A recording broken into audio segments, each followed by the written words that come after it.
Bismillahirrahmanirrahim. Assalamualaikum warahmatullahi wabarakatuh. Innal hamdalillah nahmaduhu wa nasta'inuhu wa nastaghfiruhu wa na'udzubillahi min syururi anfusina wa min sayyiati a'malina may yahdihillahu fala mudhillalah wa man yudlilhu fala hadiyalah. Asyhadu an la ilaha illallah wa la syarikalah wa asyhadu anna Muhammadan abduhu wa rasuluh la nabiyya wa rasulah ba'dah. Saudara muslim yang dirahmati Allah, alhamdulillah atas rahmat Allah dan keberkahan dari Allah kita masih dipertemukan dengan bulan yang mulia ini, bulan Ramadan yang kita nanti-nantikan sejak 1 tahun yang lalu gitu. Dan alhamdulillah saudara muslim sekalian di saat ini juga sedang melaksanakan ibadah ibadah sahur yang insya Allah juga menjadi keberkahan untuk kita semuanya. Sholawat serta salam kepada Nabi kita, Nabiullah Nabi Muhammad Sallallahu Alaihi Wasallam, yang insya Allah dengan ibadah puasa yang kita jalani semoga menjadi bukti tanda bahwa kita adalah umatnya Nabi Muhammad Sallallahu Alaihi Wasallam. Dan dengan begitu juga kemudian Rasulullah semoga mau mengakui kita sebagai umatnya. Amin.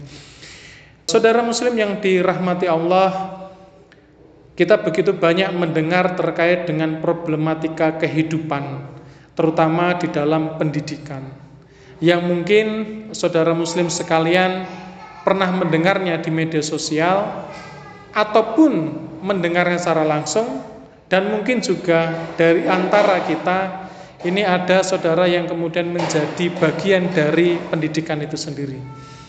Dan kenyataannya memang begitu berat sekali masalah pendidikan saat ini, yang begitu macam problematika yang muncul. Mungkin misalnya terkait dengan kekerasan, bahkan pondok pesantren pun juga ada kekerasan terkait dengan pendidikan. Gaji guru honorer yang sangat menyayat hati begitu, pun kadang juga bayarnya telat begitu. UKT yang tinggi, yang mahal, sehingga banyak di antara pemuda kita itu yang kemudian tidak bisa kuliah. Kemudian juga akses sekolah, fasilitas sekolah yang masih belum layak. Kemudian ada zonasi, makan siang gratis, dan berbagai problem lainnya. Bahkan akhir-akhir ini juga kita mendengar terkait dengan problem itu dilakukan oleh guru-guru di sekolah-sekolah atau pengurus sekolah dengan kabar adanya korupsi dana PIP dan lain sebagainya. Saudara muslim yang dirahmati Allah, begitu banyak problematika tentang pendidikan ini, tentunya juga bagian yang menjadi PR bagi kita, terutama adalah umat Islam, bagaimana kemudian Islam itu mampukah kemudian menyelesaikan problematika pendidikan ini.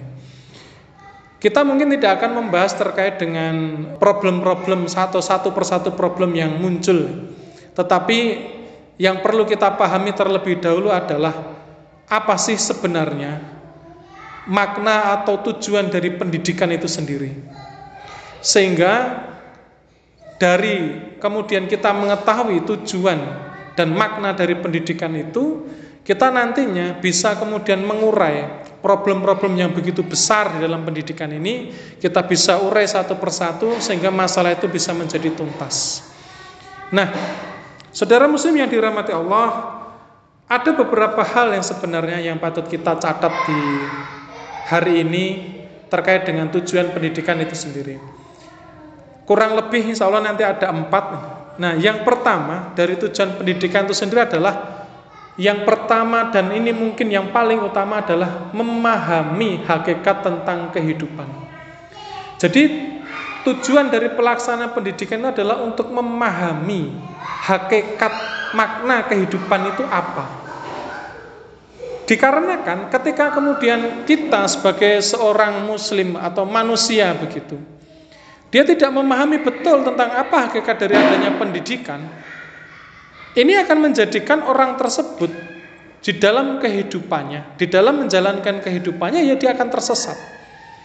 Dia tidak akan mampu menuju jalan yang benar, dikarenakan dia tidak tahu tentang makna kehidupan itu sendiri.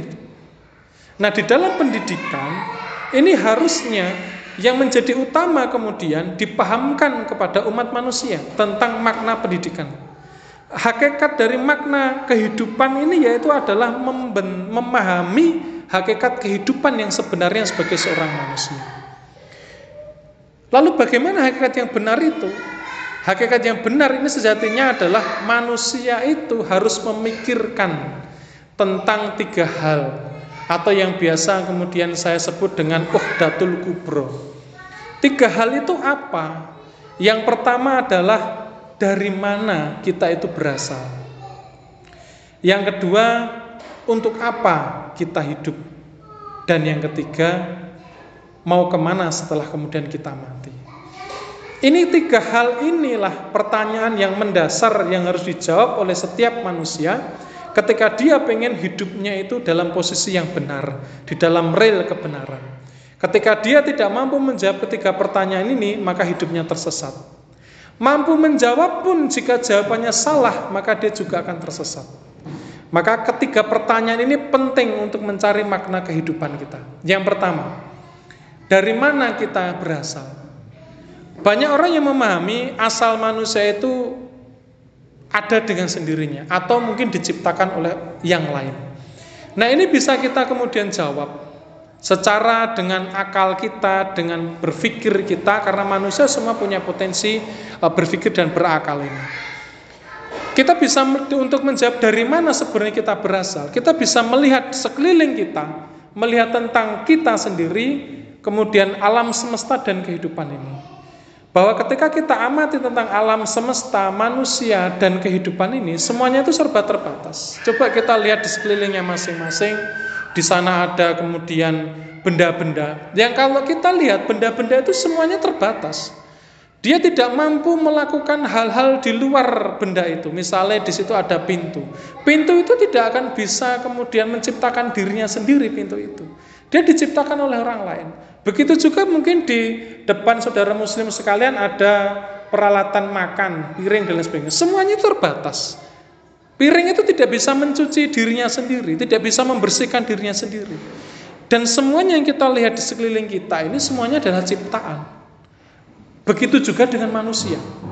Manusia ini juga kita sebagai manusia tidak mampu hidup selama-lamanya. Kita akan mengalami mati. Dan faktanya sudah kelihatan. Banyak saudara-saudara kita yang sudah mati. Artinya manusia itu terbatas, alam semesta benda-benda yang di sekeliling kita juga terbatas, dan kehidupan pun juga terbatas. Tidak ada yang kekal, semuanya mati. Hewan, tumbuhan, manusia semuanya mati. Dari yang sekedar berpikir inilah kemudian bisa kita simpulkan bahwa manusia ini adalah makhluk yang terbatas. Artinya sesuatu yang terbatas itu tidak bisa berdiri sendiri. Dia akan membutuhkan yang lain. Nah, siapa yang lain itu? Tentunya yang lain ini adalah yang menciptakan. Jadi kesimpulannya dari berpikir kita bahwa manusia itu tidak ada dengan sendirinya. Artinya manusia itu diciptakan oleh orang lain, diciptakan oleh pihak lain, yang kemudian bisa kita sebut dengan Al-Khaliq atau Sang Pencipta. Jadi disimpulkan di sini bahwa dari mana kemudian manusia ini berasal? Ya, ini manusia diciptakan oleh yang lain atau Sang Pencipta atau Al-Khaliq itu sendiri. Nah, kemudian barulah kemudian kita bertanya, siapa Al-Khaliq di sini?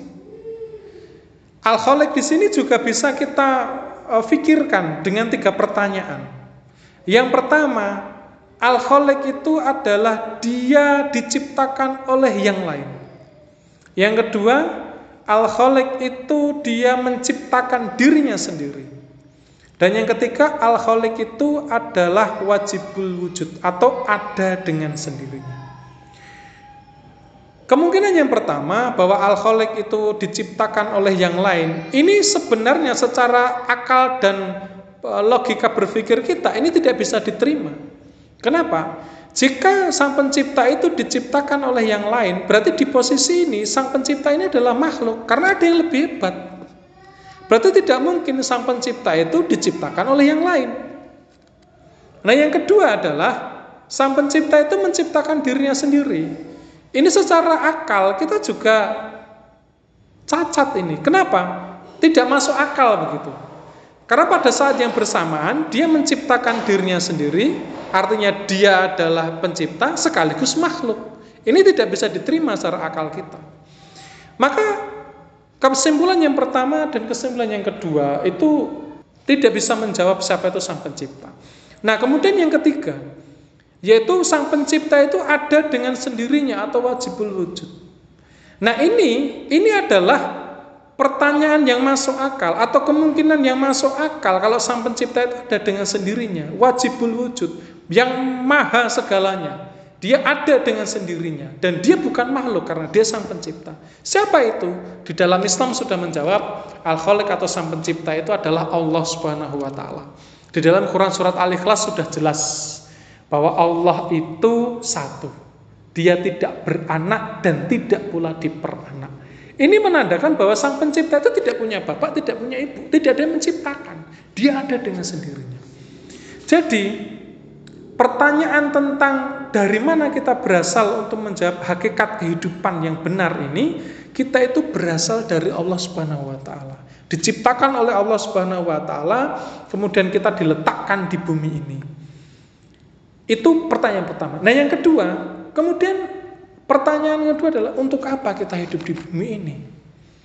Allah Subhanahu wa taala telah menjelaskan dalam Quran surat Az-Zariyat ayat 67. Yang dijelaskan di situ bahwa Allah menciptakan jin dan manusia ini hanya untuk beribadah kepada Allah. Artinya kita di bumi ini diwajibkan untuk beribadah. Kenapa? Karena kita itu makhluk. Karena kita makhluk, karena kita ciptaan Allah, maka kemudian Allah memerintahkan kita untuk beribadah. Nah, beribadah ini bagaimana? Beribadah ini adalah taat dengan syariat Islam. Yang dijelaskan oleh Allah bahwa kita itu diminta hidup secara kafah, mengambil Islam secara keseluruhan. Ya ayyuhalladzina amanu khudhu fis silmi kafah.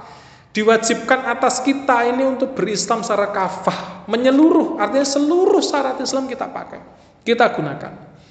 Jadi maknanya adalah dalam kehidupan yang fana ini, di dunia ini, kita diminta untuk kemudian taat syariatnya Allah. Dan ini sudah sangat jelas, dan ini sudah sangat dipahami oleh semuanya kaum muslimin. Saya kira begitu. Dan pertanyaan yang ketiga, untuk kemudian memahami tentang hakikat kehidupan, yang ketiga adalah, lalu kemana setelah kita nanti mati? Sudah dijelaskan di dalam ayat Al-Quran bahwa setelah kemudian kita mati, kita akan dibangkitkan dan kita akan kembali kepada Allah dan kita akan dimintai pertanggungjawaban oleh Allah Subhanahu wa taala. Bagaimana kehidupan kita di dunia ini? Apakah sudah kemudian taat aturannya Allah atau belum? Inilah hakikat kehidupan manusia. Ketika kemudian manusia memahami hakikat ini, dan ini pemahaman tentang hakikat kehidupan ini dilaksanakan di dalam pendidikan-pendidikan yang ada, maka akan kemudian menciptakan manusia-manusia yang dia itu memiliki pandangan hidup yang jelas, pandangan hidup yang benar. Dan ketika kemudian manusia ini sudah memiliki pandangan hidup yang benar, maka tujuan pendidikan yang kedua adalah pendidikan itu mampu menyelesaikan masalah-masalah yang ada. Tujuan dari pendidikan itu adalah output dari ketika seseorang itu atau manusia itu sudah melakukan pendidikan atau dalam tanda kutip sekolah. Output dari sekolah pendidikan itu adalah mampu menyelesaikan masalah-masalah yang ada. Nah, masalah-masalah yang ada itu begitu banyak. Lah, bagaimana menyelesaikannya? Menyelesaikannya adalah dengan hakikat kehidupan tadi. Bahwa manusia itu sudah punya gambaran hidup yang jelas. Dia dalam kehidupan ini harus taat syariat Islam. Maka semua masalah itu yang ada selesai. Misalnya masalah pribadi. Bagaimana kemudian manusia itu menyelesaikan masalah pribadinya? Ya dia terikat dengan hukum syariat Islam. Ya kaitannya dengan pribadi itu. Misalnya problem terkait dengan rizki, problem terkait dengan ibadah dan lain sebagainya. Dia akan mampu menyelesaikan masalah itu. Ada lagi problem yang mungkin kaitannya tidak pribadi, yaitu problem masyarakat. Apa itu problem masyarakat? Mungkin pergaulan, muamalah. Itu akan bisa diselesaikan dengan apa? Pendidikan yang memahamkan tentang hakikat kehidupan tadi, yaitu apa? Syariat Islam. Mungkin ada problem lagi tentang kenegaraan. Bagaimana mengelola negara, bagaimana mengurus sumber daya alam, bagaimana termasuk mengurus pendidikan ini. itu akan mampu diselesaikan. Kenapa? Karena manusia-manusianya itu dia sudah memahami tentang hakikat kehidupan tadi. Yang hakikat kehidupan inilah yang kemudian akan memancarkan hukum atau nidom, aturan-aturan.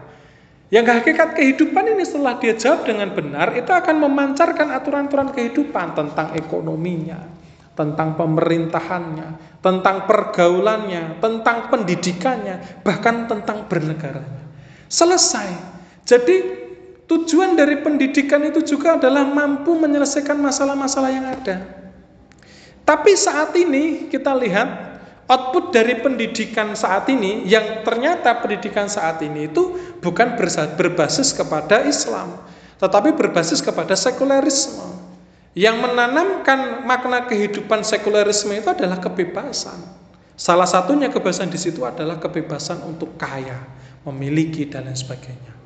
Maka orientasi kehidupan saat ini atau orientasi yang dihasilkan dari pendidikan sekuler adalah menciptakan manusia-manusia yang materialis, hedonis, individualis.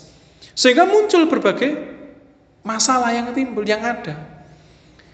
Yang ini kemudian saat ini kita lihat seolah-olah masalah pendidikan itu nggak akan pernah selesai. Kenapa? Hakikat yang diajarkan dalam pendidikan sekuler adalah hakikat tentang materialisme, hakikat tentang hedonisme, yang semuanya diukur dari materi.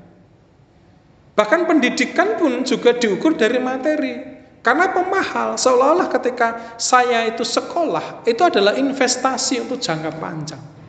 Ketika saya sekolah di sekolah yang ini favorit dan lain sebagainya, itu akan jangka panjang. Nanti saya bisa bekerja dan bekerja pun untuk cari uang.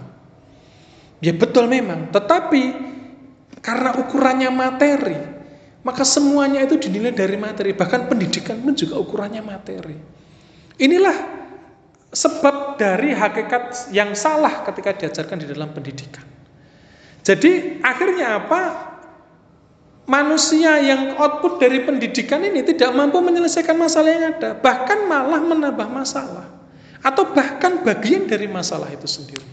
Kita lihat saat ini, siapa yang kemudian menjadi koruptor? Itu juga orang berpendidikan, orang yang melalui sekolah, bahkan sekolahnya bisa jadi S1, S2, S3. Kemudian mohon maaf, banyak yang menganggur. Menganggur ini memang banyak faktornya. Tetapi itu salah satu juga menjadi sebab bahwa output dari pendidikan itu tidak mampu menyelesaikan masalah-masalah yang ada, bahkan menjadi bagian dari masalah itu sendiri. Termasuk kekerasan dan lain sebagainya. Itu semuanya dilakukan oleh orang-orang yang berpendidikan. Maka ada yang salah di dalam pendidikan ini. Sehingga ketika kemudian pendidikan itu penanaman hakikat kehidupannya itu jelas, benar, maka akan mewujudkan manusia-manusia yang memiliki karakter atau memiliki kepribadian yang baik. Memiliki kepribadian atau bahasanya adalah syakhsiyah Islam. Sehingga kemudian orang-orang itu akan memberikan keluaran perilaku yang pola pikirnya Islami, perilakunya juga Islami, yang insya Allah akan baik. Kenapa? Karena dia melakukan sesuatu hal itu karena dari pemahamannya yang baik. Tetapi akibat dari pendidikan yang sekuler ini, penanamannya adalah penanaman tentang materialisme, maka apa yang dia pahami, dia keluarkan dalam bentuk perbuatan yang kembali lagi kepada materi, ukurannya materi. Maka menyebabkan banyak problematika saat ini. Dan kemudian tujuan pendidikan yang selanjutnya adalah pendidikan ini sebagai cara manusia, kita, untuk memiliki bekal kehidupan yang lebih baik. Kenapa? Umur manusia itu pendek. Umur manusia itu singkat. Ya, normalnya secara umum 60-an lah, Nabi 60-an begitu. Walaupun ada yang lebih dari itu, ada yang kurang dari itu. Tetapi dengan adanya pendidikan, umur manusia yang pendek itu bisa memberikan bekal yang lebih baik kepada kita untuk menjalani kehidupan. Kenapa? Mungkin di luar sana ada ungkapan bahwa ilmu yang paling baik itu adalah pengalaman. Ketika kita melakukan sendiri, mendapatkan pengalaman sendiri. Ini tidak sepenuhnya salah, tetapi saya kira juga perlu ada pengoreksian terhadap ungkapan ini. Kenapa? Andai kemudian manusia itu dalam memperoleh ilmunya, dia harus mengalaminya terlebih dahulu, dan kemudian mengalami kegagalan dan dia baru tahu dan mendapatkan pengalaman, maka akan sedikit sekali yang kemudian manusia itu peroleh dari ilmunya. Kenapa? Karena untuk memperoleh pengalaman itu tidak singkat, itu butuh waktu yang panjang. Terlebih lagi umur manusia tadi pendek.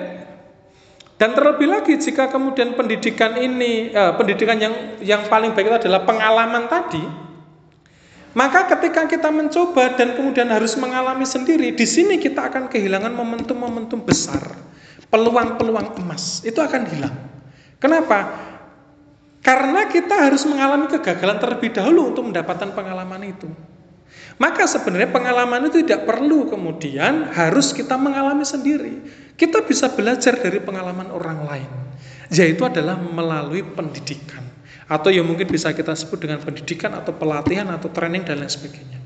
Dengan cara adanya pendidikan ini, maka kita itu bisa memperoleh pengalaman dari orang lain. Ya kita bisa belajar dari pengalaman orang lain. Sehingga kita tidak perlu mengalami kegagalan itu. Walaupun bisa demikian tetap mengalami kegagalan. Tapi minimal kita itu bisa kemudian belajar mengantisipasi kegagalan. Sehingga tidak akan kehilangan momentum-momentum dan kesempatan-kesempatan besar. Melalui pendidikan pula, kita itu bisa kemudian bisa melakukan atau bahkan bisa membuat kreativitas, bisa produktif menjadi seorang manusia. Banyak karya-karya yang bisa kita lakukan, banyak karya-karya yang bisa kita ciptakan. Itulah tujuan juga dari pendidikan. Yang berikutnya adalah pendidikan itu adalah menciptakan budaya. Budaya ini kalau kita cari dalam bahasa Inggrisnya itu kan kultur atau culture.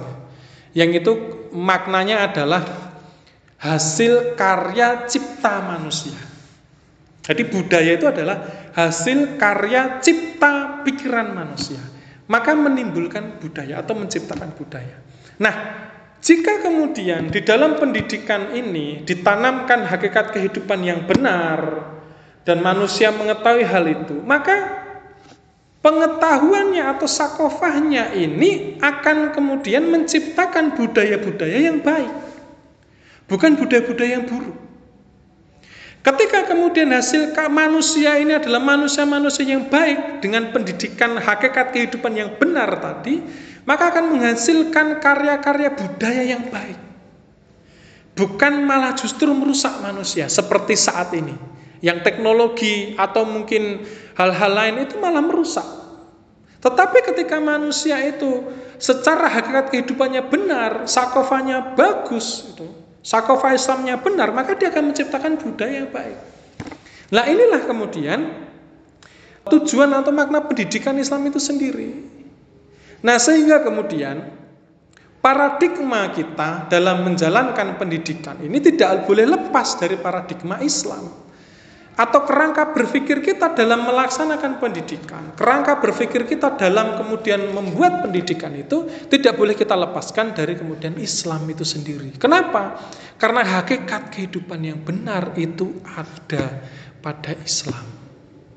Jika kemudian di dalam pendidikan hakikat kehidupan ini bukanlah Islam tetapi sekulerisme, yaitu memisahkan antara agama dengan kehidupan, maka yang tercipta adalah manusia-manusia dengan kerangka berpikir materialisme, hedonisme, individualisme.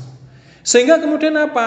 Dalam berpikir mereka, hasil karya cipta mereka, produk-produk yang mereka ciptakan, ide-ide mereka yang muncul dari masyarakat atau manusia sekuler ini, yang materialis ini, maka akan menimbulkan kerusakan-kerusakan yang ada.